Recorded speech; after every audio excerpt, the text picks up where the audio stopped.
Y bien, este es un tema sumamente importante que ya venimos tocando desde la semana pasada. El día domingo, en el Día de la República, apareció este suplemento.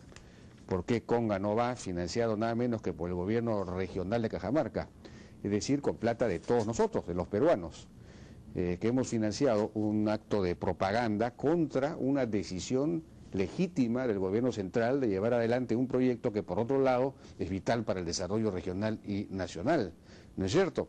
Entonces, la pregunta es, ¿en qué momento se va a poder hacer algo para que estos presidentes regionales o autoridades locales, en fin, que confronten decisiones legítimas del gobierno central, pues puedan ser sancionadas o vacadas o lo que fuese?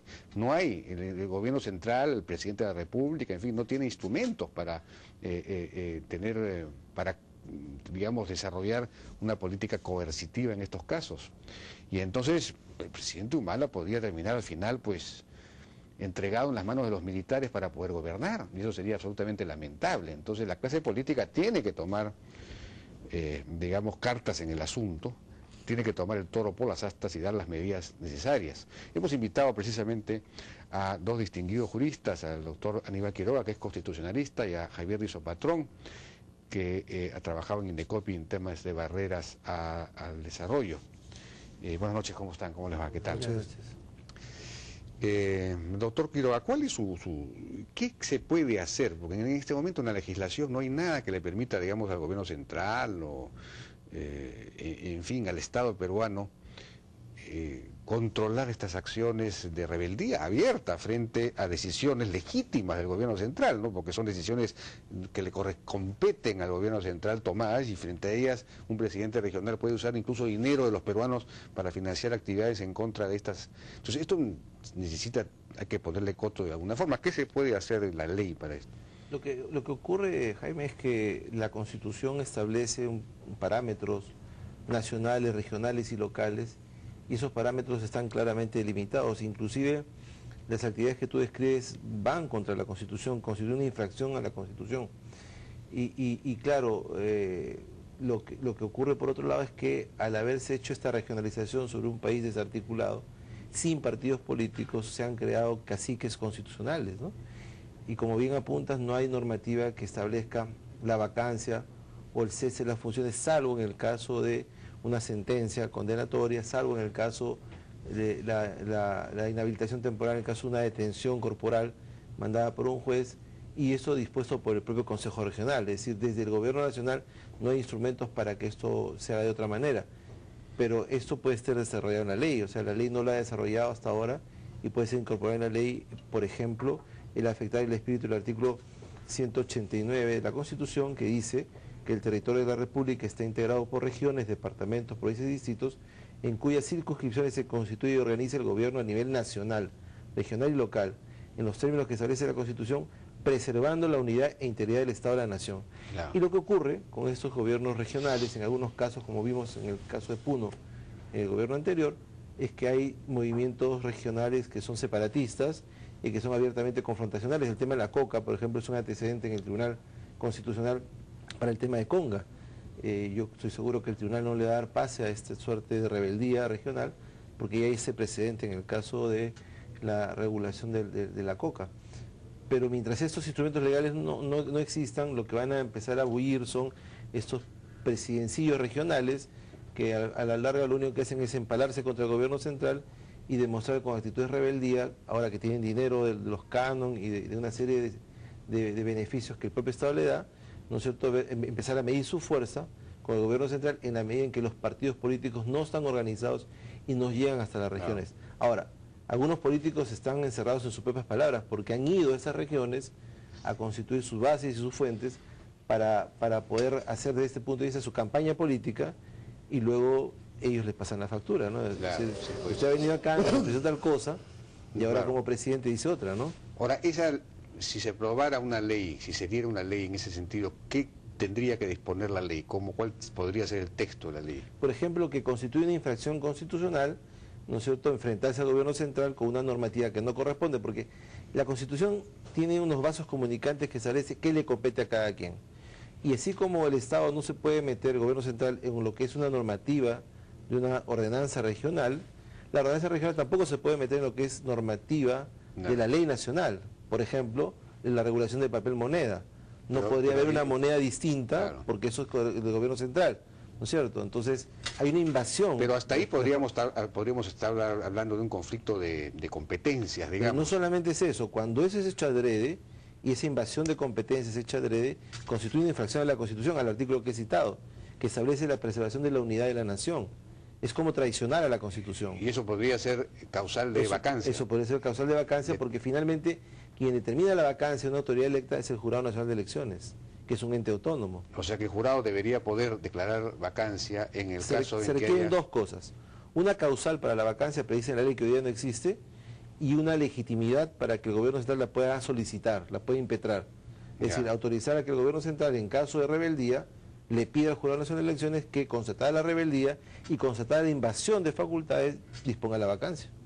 Cosa que hoy día es un proyecto de ley muy sencillo. Herramientas que hoy día el Estado no tiene. Entonces el gobierno tiene que estar cruzado de brazos viendo cómo hay esta suerte de popcorn, ¿no es cierto?, de presidentes regionales que se revelan unos más folclóricos que otros, ¿no es cierto?, y no tiene instrumentos legales para pedir su vacancia, a menos que el propio Consejo Regional lo haga, y como los presidentes regionales tienen mayoría en su Consejo Regional, entonces hay una suerte de retroalimentación. Sí, pues, y el problema es que esto, claro, va afectando crecientemente la gobernabilidad y al final el presidente puede sentir la tentación de recostarse cada vez más en los militares y esto sería pues muy grave, ¿no?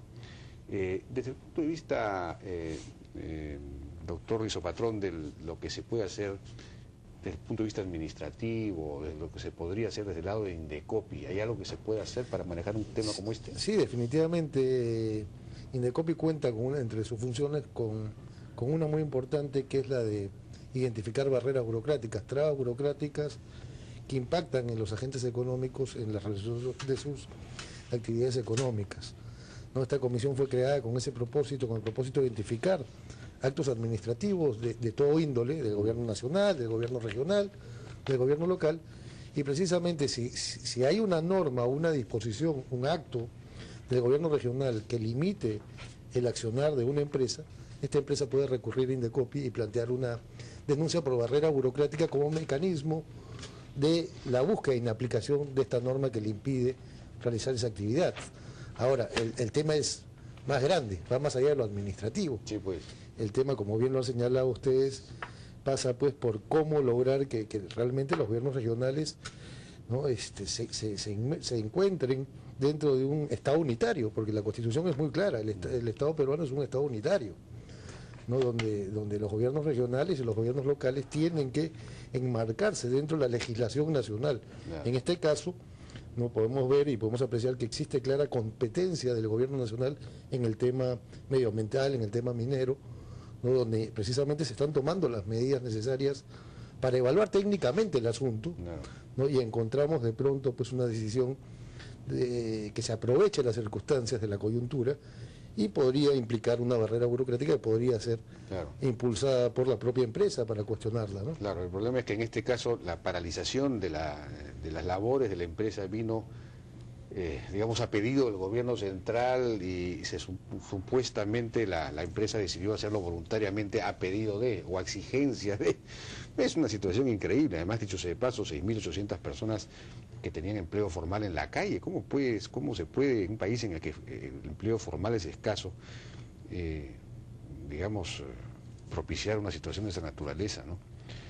Bueno, doctor Quiroga, entonces, para resumir, es posible... Sí, porque, Jaime, hoy día en la ley hay solamente 5 causales de vacancia, ¿no? El fallecimiento, porque inclusive la ley blinda, los presidentes dicen que no pueden renunciar al cargo, como si fuesen congresistas. El fallecimiento, la incapacidad física o mental permanente, la condena consentida por parte del Poder Judicial por un delito, dejar de residir de manera injustificada por un máximo de 180 días en su región, y la inasistencia injustificada al Consejo Regional a 3 sesiones consecutivas o 4 alternadas. No hay más. Claro. Entonces los actos de rebeldía, los actos que implican violación a la Constitución, que en el caso de los congresistas están sancionados y tipificados, y que se les exige, a los presidentes regionales no se les puede exigir. Y entonces hay una suerte de impunidad. No solo eso, ni siquiera pueden, digamos, si es que el Congreso los cita, no están obligados a ir. Bueno, si lo cita una comisión investigadora, sí.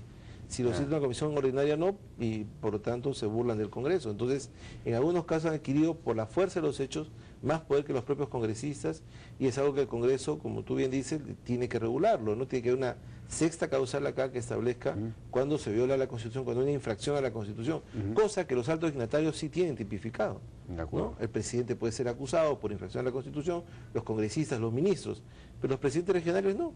Y entonces, claro, hemos constituido caciques constitucionales que terminan enfrentándose al gobierno central y que le hacen mucho daño al país. Ahora de pronto, ¿no? Sería importante que el Tribunal Constitucional falle rápidamente sobre este asunto, ¿no? Y de pronto explorar la posibilidad de una sentencia que ayude, coadyuve a controlar estos apetitos de estos gobiernos regionales, ¿no? Estableciendo de pronto alguna sanción. De acuerdo.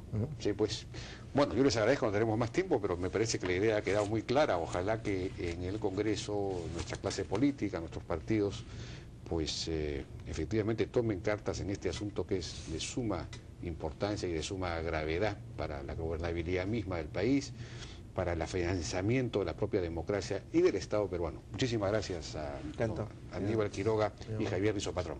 Vamos a una pausa y regresamos ahora con Alicia Herrero, y es economista, jefe para las economías emergentes del grupo BBVA. Vamos a hablar acerca de la China y del Perú. Pero, ¿qué pasa con la economía china? ¿Se va a desacelerar? ¿Hay problemas serios o no? Regresamos.